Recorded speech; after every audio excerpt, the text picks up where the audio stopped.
Thursday, the 28th of July, and today it's a really special show for us here because after 10 years of laughter, tears and the odd verbal fisticuff, today we say goodbye to a woman who's just absolutely at the heart of the show. We're saying goodbye to Coleen Nolan. Woo! Woo! Sorry. And sending her off in style alongside me today, Kate Thornton, Sherry Hewson. Having just made it in from one of her debauched nights out last night, there she is. Look, Denise Welsh!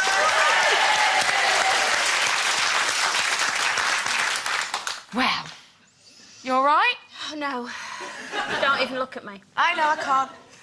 There's been tears today already. Makeup love me.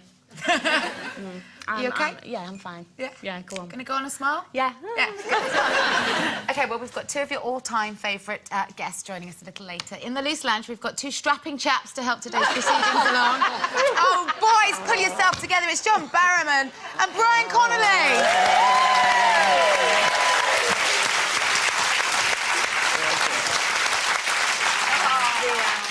Boys, pull yourselves together, seriously.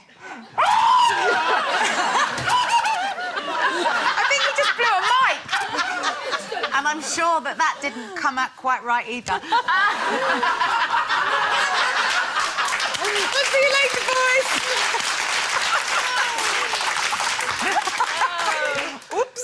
OK, Coleen, are you ready to get this? Your final show after a decade, well and truly on the road. Absolutely, let's do it. OK. We're sending you off with a survey, babe. Brilliant. Love a good survey. In today's papers, apparently a whopping 76% of women have sex when they're not in the mood, just so they can burn off calories. And a further 87% say that sex is the most enjoyable way for them to lose weight. With women say that they would be more inclined to indulge in exhaustive sex sessions, even after a long day, it seems that how our body shapes up in the bedroom is still at the forefront of our minds. So do we find that gaining weight is a concern when it comes to our sexual confidence? And obviously, Sherry, you and I have nothing to say on this. Absolutely nothing. Well, I have to say, I don't know. I mean, surely to burn off how many calories? 86 calories. You'd have to be going at it some while. How many can you burn off in 2 minutes, Kate? They say that... All right, love. Well, it depends if you're still asleep. Yeah, so it's so no, I don't believe that. I never think, oh, I know, we'll do it tonight because I want to burn off calories. I just think I'll do it tonight, so you shut up. You know when you sat there with Emmerdale on and you think you're dunking your biscuits and you think, well, I better work these off. Is that ever an incentive? During, yeah, I like to watch Emmerdale and dunk biscuits while he gets on with it, Kate. To be honest. What about having a biscuit whilst, you know, burning the calories? Yeah, fantastic. That's my. No, I don't know who they spoke to on this, but I definitely don't ever think, oh, I know. I've never met any woman that's ever said, oh, I'm going on a diet, can't wait to get home for a bit of jiggy jigs. I'd rather stand on one of those plate things that shake like that because they're ace. Yeah. Would you? Yeah, absolutely. I mean, it said there's something like you burn about 8 calories on dressing. I think I probably burn off more when I hear Tim come upstairs and I'm going da-la-la, da-la-la, da-la-la. So you can get into bed really quickly. And you're asleep. But also, I think that maybe in the early days of a relationship, when you're kind of going at it a bit more, but put it this way, I've been married 22 years and never lost weight till I gave up skating, so that shows how much I've been at it. Well, the adrenaline's burning when you meet somebody, isn't it? Everything's on fire. Well, get yours on fire again. Get yours on fire. All right. All right. On the Orient Express. Absolutely. Yeah. That's imminent, Sherry. We could get you know, your coal fires burning. Well, you could. And if you come off like this, you'll know what you've been doing. The thing is, in earlier years, when I was with somebody a long time ago, they were obsessed with thin women, and in fact, it made me very, very paranoid about my body. So I became to see. When I looked in the mirror, I could just see a fat person. I still see that fat person today. So I've not really recovered from that. But nowadays, I don't look in the mirror nowadays anyway. But if I had to do it now... You had to open your china cabinet. Yes, and bring out the Minton. I would actually... What?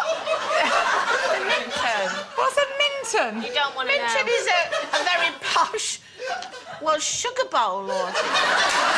Then now, come on, Sherry, show us your Minton. Get your Minton out for the boys. I would have in the dark now. Or in a wardrobe, that'd be exciting. Yes. Or on top of the wardrobe. Or inside the cabinet with my Minton. See what you're going to miss? I'm going to miss this show. Don't know about you, but I'm giving up sugar. Now, as you know, on the subject of your Minton, back in May we launched a competition to find our friend Sherry Hewson here a man. Now, last week, Sherry speed dated 6 men live here in the studio and picked 3 of them to accompany her on a date, a second date, to one of her favourite places, London Zoo. Yeah. Don't ask. Now, we want you at home to pick the man that you think should win the ultimate prize, and that is lunch with Sherry on a hot date on the Orient Express. So, should it be John? Should it be Lawrence? Or should it be Terry? You can go to the Loose Women website where you can cast your vote and look at the exclusive extended footage of Sherry's 3 dates. You'll need to be over 18 to vote, and you've got until 1 o'clock on Friday the 29th of July when the poll will close. We're going to be announcing the winner shortly after that. OK, time for a break, but when we return, he's handsome, he's dashing, and he's here to please. Lucky you, Cole. John Barrowman's with us. We're back soon.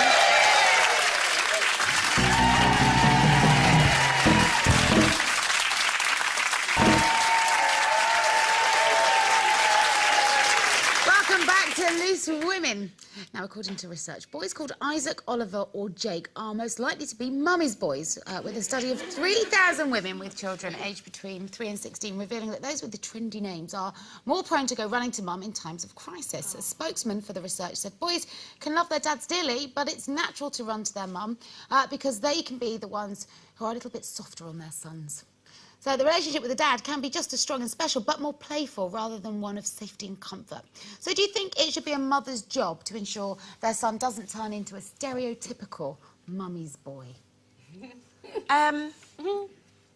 Well, I've got Matthew and Louis. I don't know whether they come under poor Jake. His little face there. Colleen's Jake. Oh, Jake.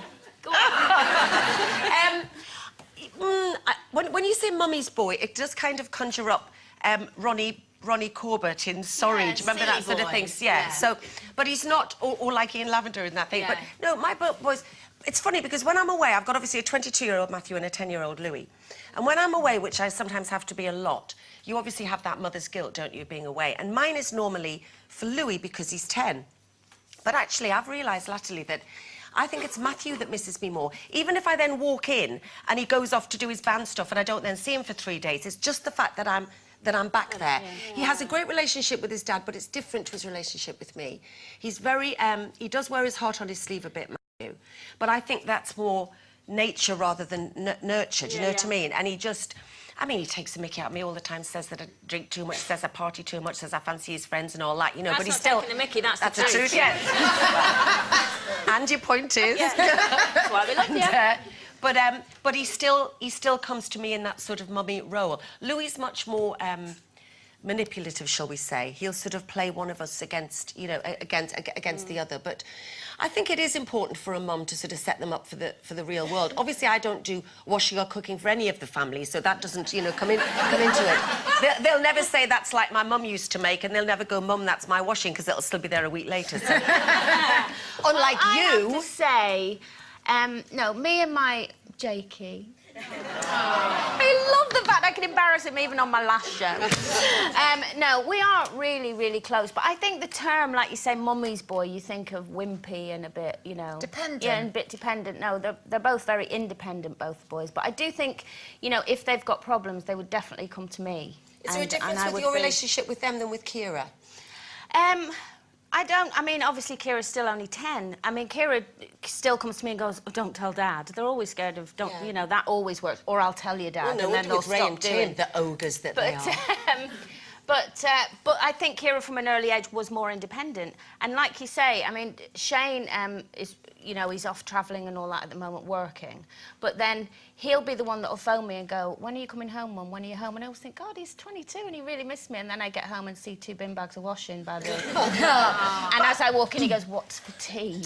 But a lot of it is about, you know, blurring the lines between closeness and dependency. I think your boys are very close to you, and they have an emotional narrative with you, which is really nice. I think the perception of mummy's boys, and I have dated a few, it's a bit of a turn-off when somebody can't, you know, stand on their own 2 feet and they can't function without their mother's kind of, you know, Say advice so, and or you know. Is that when the man marries their mother then, you know, and you say, oh, he married his mother? Is that why? Because they want that woman to wash and cook and clean like their mother did? Do you think that's where that saying comes, oh, you like to marry your mother? Maybe. I guess it does. But, I mean, I mean, my Oliver he's very dependent on Keely in the sense of it's the emotion. And because they listen, women listen, and men don't tend to listen, do they? They'll go, oh, go, do what you want. Women will sit there and kind of nurture and like you sometimes just with the said. emotional side as well, they're not as adept at dealing with it, are they, if they've got sons? No, but I think girls are the same, though. I mean, you know, Keely needs me to gravitate to the dads, though, a lot more, don't they, do you think? Well, in some Keely cases. didn't. No, but I Keely suppose always if you're a did. single parent, that's maybe different as well, isn't it? Because that's why you two were so close. Yeah, well, I wasn't when she was very young, but she still gravitated towards me because I would listen and I would nurture and I would cuddle, you know, and men don't do a lot of that, do they, really? Well, I don't know. Yeah, you don't know. You've not had a man for a long time. Thank you, Coleen. Lester, you're going to hurt me. Don't that's talk very about good. her Minton, all right? Just leave the Minton alone. It's competition time.